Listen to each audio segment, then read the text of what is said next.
ఆంధ్రప్రదేశ్లో జనాభా పెరుగుదల రేటు గత దశాబ్దంలో గణనీయంగా తగ్గింది.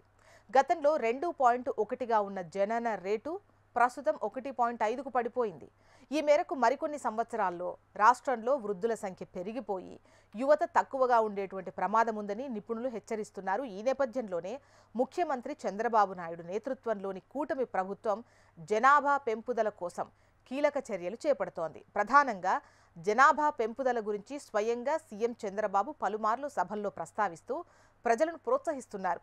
ఒకప్పుడు జనాభా నియంత్రణపై ప్రచారం చేసిన నేను ఇప్పుడు జనాభా పెంచండి అని చెబుతున్నాను. ఇది కాలం బట్టి మారేటువంటి అవసరం అంటూ ఆయన ప్రజలకు స్పష్టమైన సందేశం ఇస్తున్నారు. ఇది ఇలాగే కొనసాగితే జనాలు లేని ఊళ్ళు కూడా మిగిలిపోతాయని హెచ్చరిస్తున్నారు.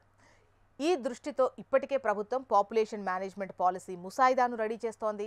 ఇందులో కొన్ని కీలకమైనటువంటి పాయింట్స్ ఉన్నాయి. ఇప్పటి వరకు ఉన్నటువంటి 2 పిల్లల నిబంధన తొలగించి ఇకపై పంచాయతీ ఎన్నికల్లో పోటీ చేయడానికి పిల్లల సంఖ్యకు ఎటువంటి సంబంధం ఉండదు.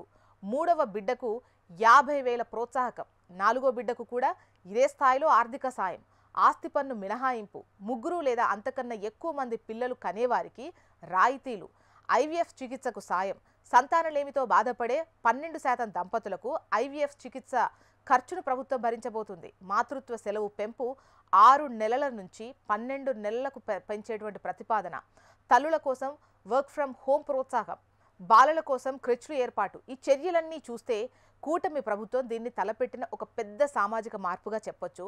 ఇదొక్క జనాభా పెంపుదలకే కాకుండా ఆర్థికాభివృద్ధి, భవిష్యత్తు మానవ వనరుల ప్రణాళిక, ఉద్యోగ విస్తరణ, ముఖ్యంగా ఉత్తరాది రాష్ట్రాల్లో జనాభా విస్తరించిపోతున్న పరిస్థితుల్లో దక్షిణాది రాష్ట్రాలు రివర్స్ ట్రెండ్కు లోనవుతున్నాయి.